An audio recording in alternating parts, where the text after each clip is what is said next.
He was an empath. She was a narcissist. The hidden truth in a relationship. Let me tell you about a love that starts like magic and slowly drains every part of you.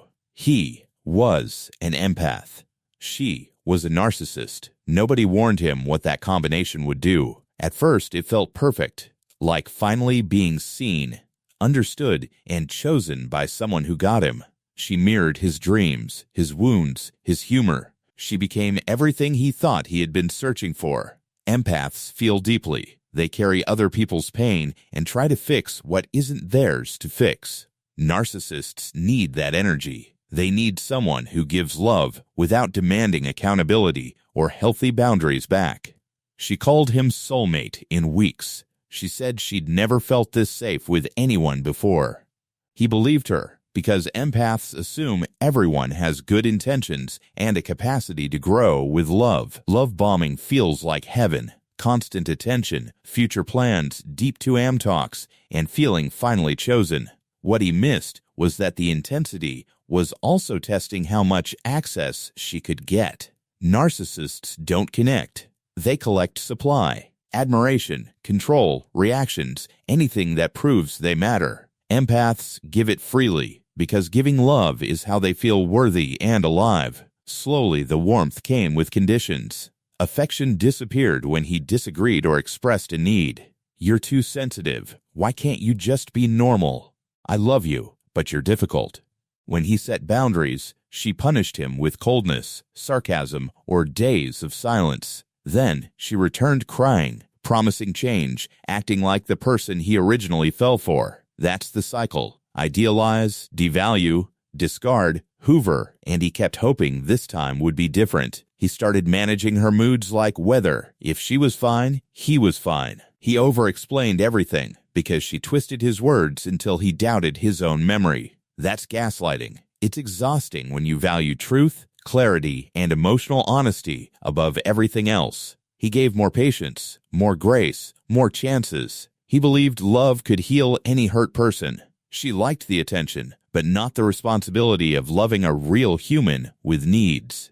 To her, love wasn't mutual care. It was control disguised as intimacy and passion. He noticed she never took accountability. Every problem circled back to his tone or timing. When he hurt, she made it about how his pain inconvenienced her day. When he succeeded, she minimized it or shifted attention back to herself immediately. Empaths celebrate others. Narcissists feel threatened when the spotlight isn't on them. Friends said, "You seem off lately." He couldn't explain the slow disappearing inside him. Saying she's mean sometimes doesn't capture the 1,000 tiny invalidations that erode you. It's death by paper cuts, small dismissals that make you distrust your own feelings. He asked, "Am I too much? Am I asking for too much love?" That's the goal. Convince the empath they're flawed, so they work harder for basics. Meanwhile, she told everyone how patient she was and how difficult he was to love. Narcissists protect image fiercely. Public kindness, private cruelty. Same person, two different faces. He started journaling to remember what actually happened because her story kept changing. Empaths need reality anchors when truth shifts to serve whoever speaks loudest. The fights hurt, but the silence hurt more. Silence became punishment for displeasing her, so he chased. He apologized for things he didn't do just to restore peace. That's trauma bonding. Pain, then relief, on repeat until chaos feels like love. He thought perfect love would finally make her feel safe enough to love him back. But narcissists don't lack love from childhood. They lack empathy, and you can't teach that. You can't heal someone who benefits from staying broken and blameless forever. One day he realized he felt more anxious with her than alone. He was performing love instead of receiving it, and he was completely exhausted. Empaths confuse empathy with responsibility. Feeling pain doesn't mean you must fix it. He started reading about narcissism, boundaries, and attachment. The words named his fog. He tried one calm conversation. No blame, just truth about how he was hurting.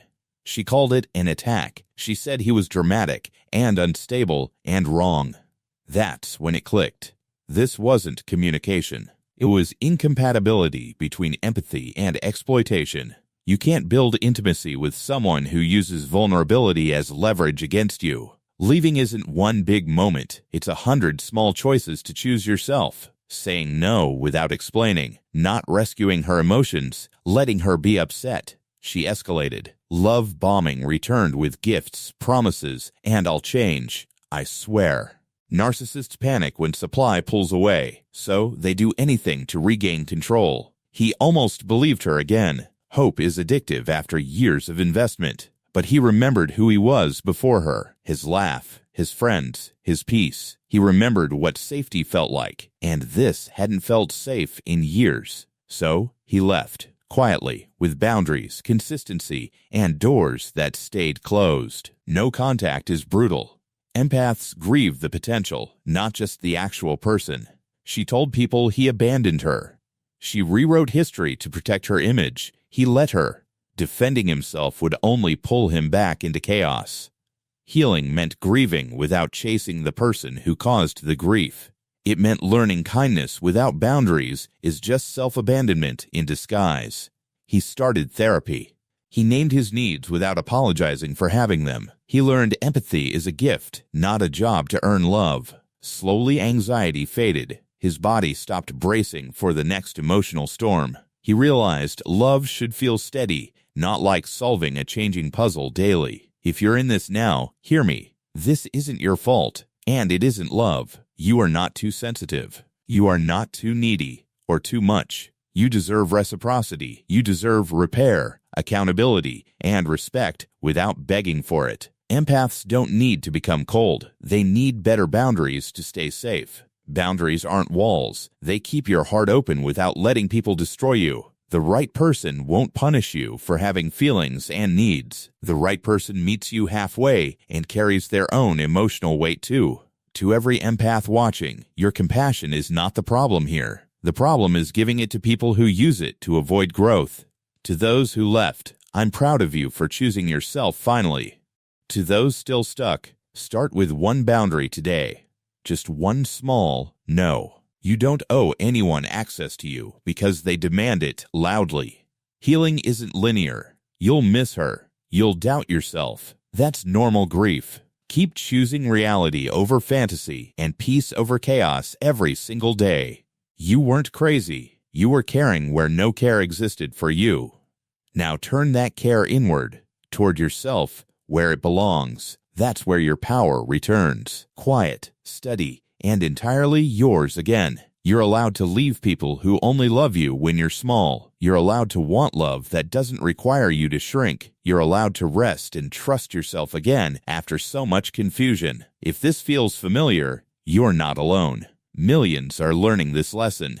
Share this with someone who needs it. Comment boundary if you're choosing you. Remember this, you didn't fail at love. You survived it.